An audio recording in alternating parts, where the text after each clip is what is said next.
पांड्यों का दूसरा शासनकाल शुरू होता है। हाँ, 590 से 620 ईस्वी तक इनका काल है। अब इनके साथ यानी पांड्य के साथ पल्लवों के युद्ध का भी जिक्र मिलेगा। अरिकेसरी मारवर्मन ने पल्लवों के साथ युद्ध किया। अरिकेसरी मारवर्मन ने पल्लवों के साथ युद्ध किया और उन्हें पराजित भी किया। तिन्नवेली के स्थान पर उन्हें पराजित किया। तिन्नवेली स्थान पर उन्हें पराजित किया पल्लवों को। उसके बाद कोकेडियन रणधीर राजा बना।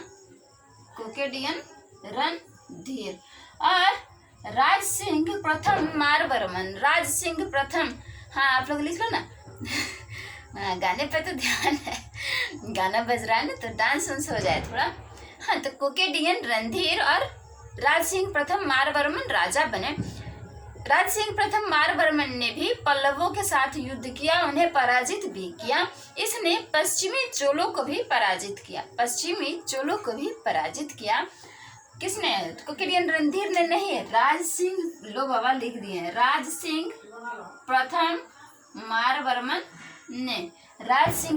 मारवर्मन ने पल्लवों के साथ भी युद्ध किया, चोलों के साथ भी युद्ध किया और उन्हें पराजित भी किया। और पश्चिमी गंग शासक स्त्री पुरुष की पुत्री से विवाह भी किया। राज सिंह प्रथम के उत्तराधिकारी, जिसे मारवर्मन भी कहा गया है, इसका उत्तराधिकारी वर्गुन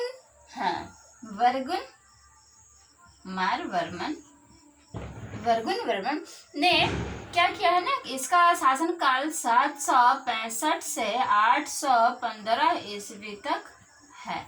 765 से 815 ईस्वी तक है। इसे अपने काल का सबसे महान साम्राज्यवादी कहा गया है। किसे? मारवर्मन के पुत्र वर्गुन को।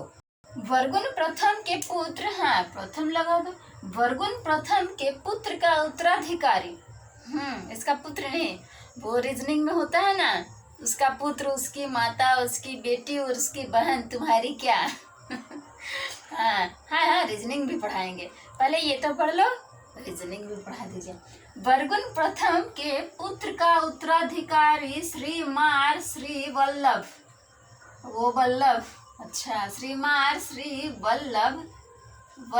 जिसका काल 815 से 862 ईस्वी तक माना जाता है। 815 से 862 ईस्वी तक माना जाता है।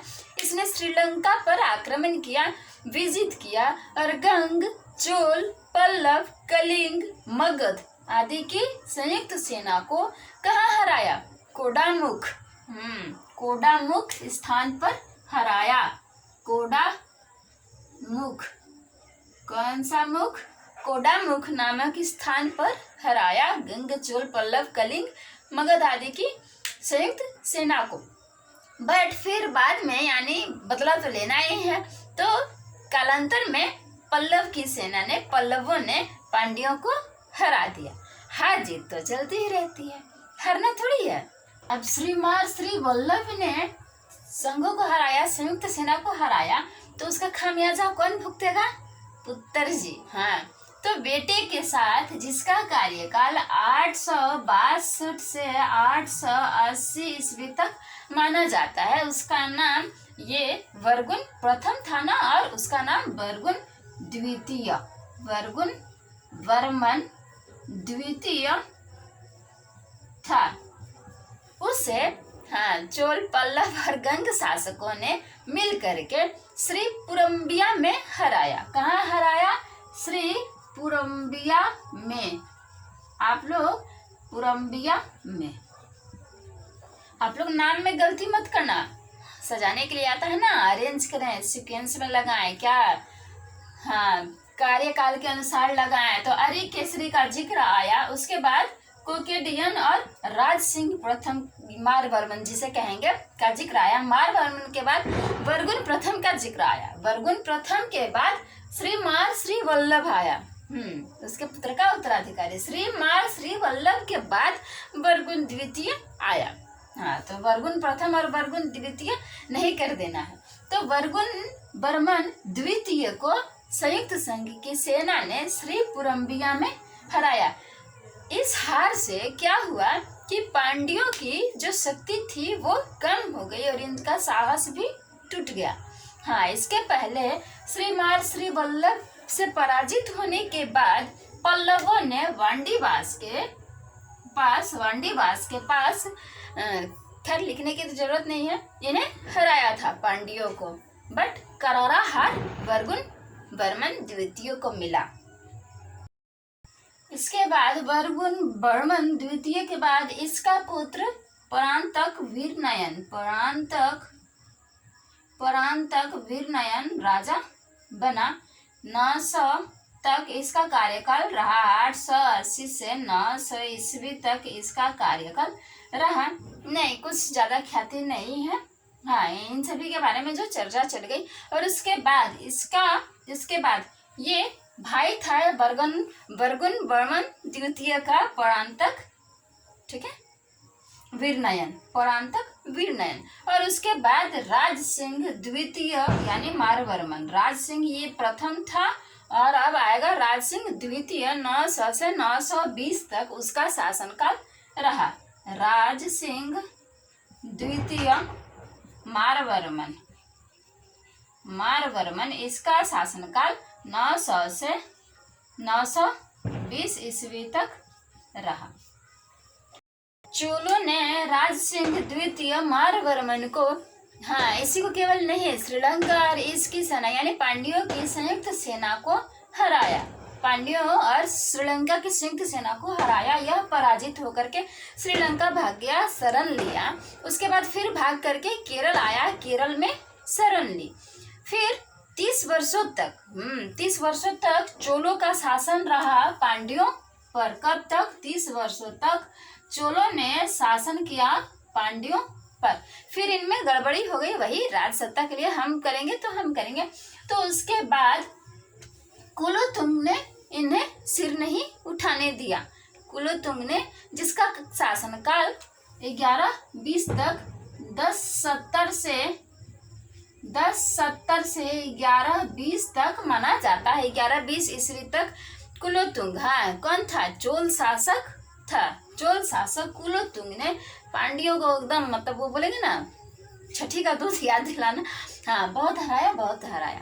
और परांतक तृतीय ने राष्ट्रकूट राजा कृष्ण तृतीय ने परांतक को पराजित किया। कहाँ? तकोल्लम के युद्ध में। तकोल्लम बहुत बार पूछा गया होगा आप लोगों से, तकोल्लम का युद्ध।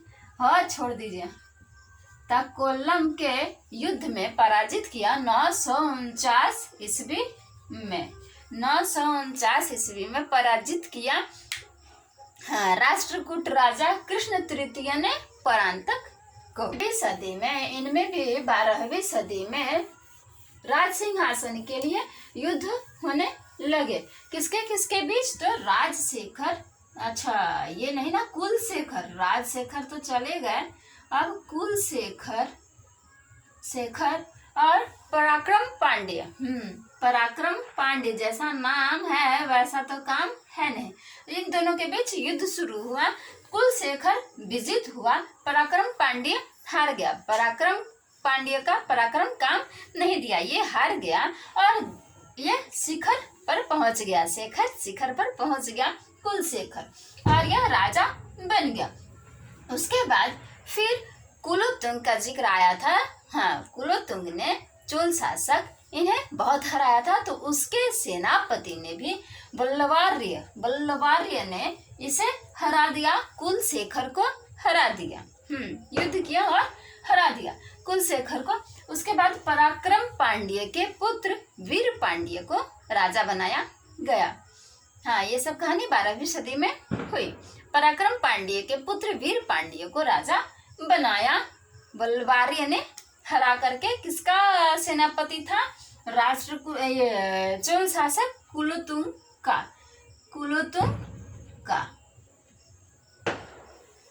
वीर पांड्य पराक्रम पांड्य का पुत्र जो राजा बना तो उसने चोलों के विरुद्ध श्रीलंका का साथ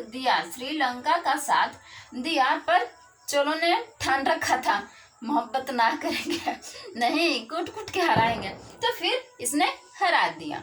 उसके बाद कुलोतुंग तृतीय का जिक्र आता है। कुलोतुंग तृतीय ने जटावर्मन, कौन वर्मन?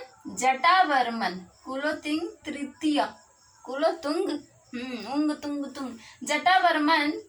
जटावर्मन कुलशेखर, ये कुलशेखर का जटा हटा दिया। 1190 से 1226 तक जिसका शासनकाल रहा, 1190 से 1226 तक जिसका शासनकाल रहा, उसे किसने हरा दिया? तो कुलोतुंग तृतीय ने। सुंदर पांड्य ने